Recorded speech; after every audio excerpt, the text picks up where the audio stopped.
In today's Leeds news, Gnonto January move, clubs will chase Somerville, Simon Jordan on Leeds' decision regarding Everton.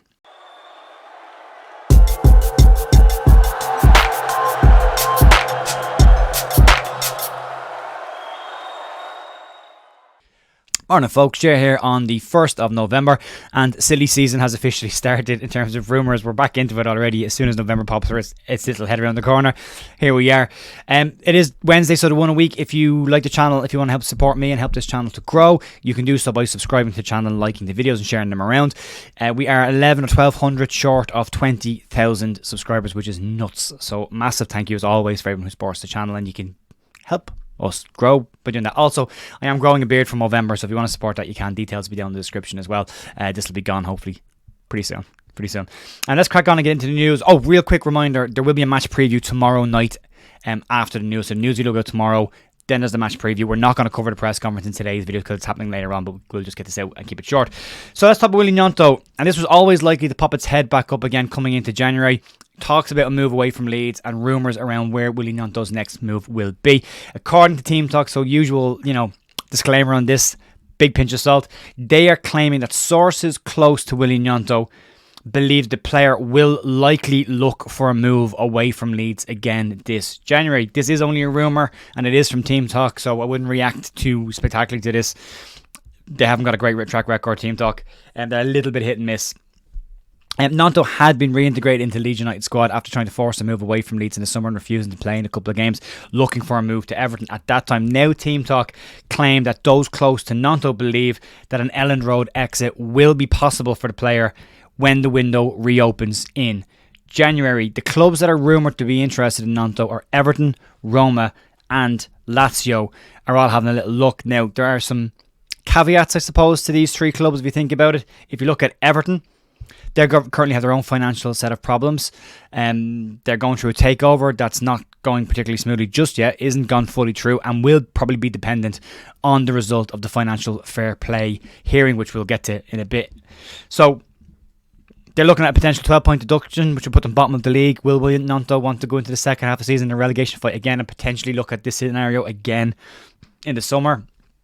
Roma couldn't afford a double-digit £1 million fee for Diego Llorente to activate his clause. They tried to negotiate that down. Eventually, Leeds being relegated meant they could get him on loan again for the season, but they did try to negotiate a £10 million fee, and Leeds said no. So there's not a lot of money floating around in Roma either.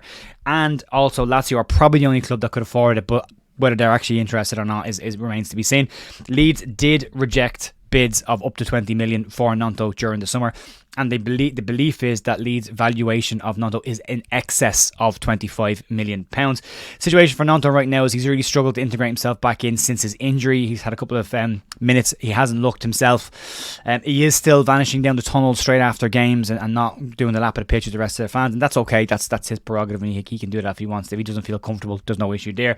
But you do get the feeling that he's kind of just working through the season, and again, if he wants to go, he wants to go, and that's his call.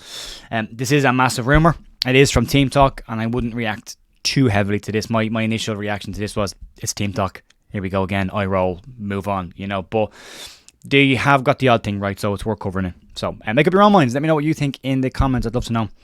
Moving on to a friend of Willie Gnonto's, let's talk about Somerville and the chase for him in January as well. Rumours coming out of Holland, and according to Football International journalist Suleiman Ozturk, he believes there will be a host of clubs lining up to grab Somerville this January.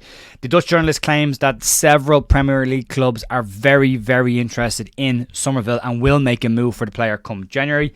Leeds did reject a £20 million bid from Burnley in the summer for Somerville, and Cree was one of the few players who didn't push for a move away from Leeds and seemed very happy to dig in like Georgina Rutter and help Leeds to get back to the Premier League after last season's disaster. He's become a regular in the team. He's put up some spectacular numbers this year. He has been absolutely outstanding for Leeds, defensively and attacking, and I've been critical of his defensive capabilities, but he's been very, very good this year. Fabrizio Romano also weighed in on this last week after his performance against Norwich and said that lots of clubs were lining up and having a look for the player. So there's talk. Usually that comes from agents. There's very little coming out of Leeds at the moment, so usually that comes from agents and people around the player. Again, the clubs that are linked with Somerville are Everton, Bournemouth and Burnley.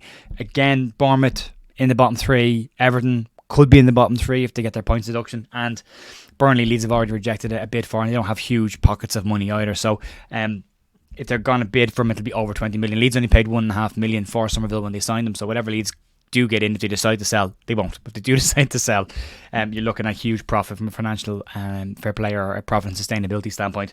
Ozturk reckons that Somerville is the best player in the Championship currently, and that Leeds will have a serious job on their hands to keep the player. Leeds have shown this summer that they are willing to dig in and say no to offers. 49er Enterprises have been very clear on what their plan is, what they want to achieve at Leeds, and this will be the season when they'll need to hang on to them. If Leeds don't get promoted this year, the summer could be a very different conversation with players who could leave. Obviously, Leeds' financial situation would change then. There'll be less money in parachute payments, and Leeds may need to look at getting a few more players off their wage bill. And the loan clauses for the existing loan players would still apply again next summer, so those players will just go back out on loan again. So important that Leeds get up, but they've turned down big offers for big players so far this year. You'd like to see that continue into the January window as well, and Leeds just hold firm and say, look, no one's for sale, we're focused on Premier League push, so let's get on with it. Speaking then about Everton, we mentioned them twice already in this news video. As we know, Everton are going through their financial fair play hearing currently right now, and the Premier League are pushing for a 12-point deduction if they are found guilty.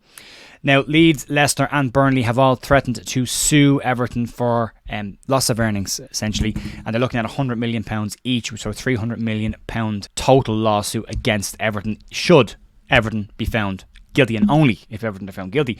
Simon Jordan from on TalkSport was talking about this, and he has sent out a warning to all the clubs involved in this about their next planned move. According to Jordan, this type of move would ultimately be fruitless for all three sides trying to make money off the situation. Jordan simply put it that they've got no chance. He went on further to say that everyone signs up to a covenant at the start of the season, which basically says the sanctions for a breach are whatever the sanctions for the breach are. And he said you can then go further and take legal action through the legal system, but ultimately any court case worth its salt, essentially, would refer you back to your industry and basically say to you, well, what were the rules that you signed up to? They're the rules that are in place. So he believes that the rules that are in place say that these sanctions for a 12-point deduction for a breach of financial fair play are the sanctions. Every club's agreed to that, and there are no further sanctions beyond that, including any legal action that clubs could take outside of the Premier League and the Championship and going after the clubs through the legal system. Simon Jordan thinks they'll be wasting their time and ultimately will be referred back to the Premier League, who will say it's 12-point deduction and that's it. End of story, move on. So Simon Jordan is a polarising figure. I'm a bit of a fan. I like his straight talking way about getting on with things. I like the way he handles things, and he does have some knowledge of the game, having owned Crystal Palace at one point, not overly successfully, but he did own the club and he does have an insight into sport, and has lots of interesting points of views, but he always backs them up with a bit of information. But anyway, that's it for me today, folks. Have a fantastic day. Reminder that there is the match review. Myself and LUFC Stats Andrew Dalton will go out tomorrow night. That will be an additional video to the news video that goes out tomorrow morning. We'll also cover the press conference, probably in that as well, around news. In that video, we cover the key stats going into the game that you want to keep an eye on, milestones that may happen for the players, as well as score predictions, team lineups for both sides of the fence as well. So Leicester and Leeds, huge game for Leeds this weekend. Anyway, I will talk to you more later on. Have a great week. Have a great week. Talk to you tomorrow. Bye.